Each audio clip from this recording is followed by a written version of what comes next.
ಈ ಸರ್ಕಾರಿ ಶಾಲೆಯಲ್ಲಿ ವಿದ್ಯಾರ್ಥಿಗಳು ಮೂಲಭೂತ ಸೌಕರ್ಯವಿಲ್ಲದೆ ಪರದಾಡುವಂತಾಗಿದೆ.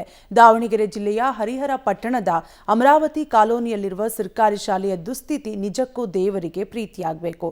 ಕೂಲಿ ಮಾಡಿ ಜೀವನ ಮಾಡುವ ಜನರೇ ಹೆಚ್ಚಿರುವ ಕಾಲೋನಿಯಲ್ಲಿ ಮಕ್ಕಳಿಗೆ ಸರಿಯಾದ ಶಿಕ್ಷಣದ ಜೊತೆ ಶಾಲೆಯಲ್ಲಿ ಮೂಲಭೂತ ಸೌಕರ್ಯ ಸಿಗದೆ ಪರದಾಡುವಂತಾಗಿದೆ.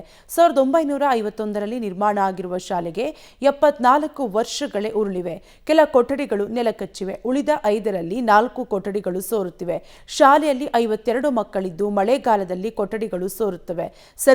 ಸರ್ಕಾರಿ ಶಾಲೆಗಳನ್ನು ಅಭಿವೃದ್ಧಿಪಡಿಸಲಿ ಎಂದು ಹೋರಾಟಗಾರರು ಸರ್ಕಾರಕ್ಕೆ ಮನವಿ ಮಾಡಿಕೊಂಡಿದ್ದಾರೆ.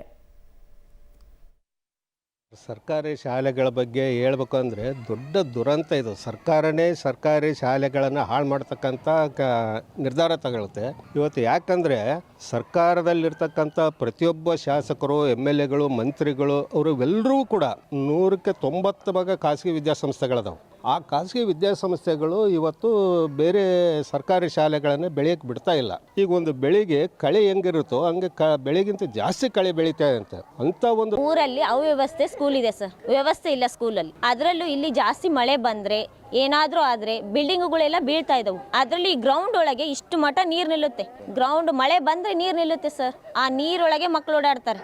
ಅದರೊಳಗೆ ಎಲ್ಲರೂ ಓಡಾಡಿ ಅದರೊಳಗೆ ಕೆಲಸ ಮಾಡಬೇಕು. ಅದರಲ್ಲೂ ಜಾಸ್ತಿ ಮಳೆ ಬಂದರೆ ಬಿಲ್ಡಿಂಗ್ಗಳಿಲ್ಲ, ರೂಮ್ಗಳಿಲ್ಲ, ರೂಮಿನ ವ್ಯವಸ್ಥೆ ಇಲ್ಲ, ಎಲ್ಲ ಸೋರುತ್ತೆ ಸರ್. ಅವು 2 ರೂಮ್ಗಳಿದ್ರೆ ಯಾವ ವ್ಯವಸ್ಥೆನೂ ಇಲ್ಲ ಸರ್.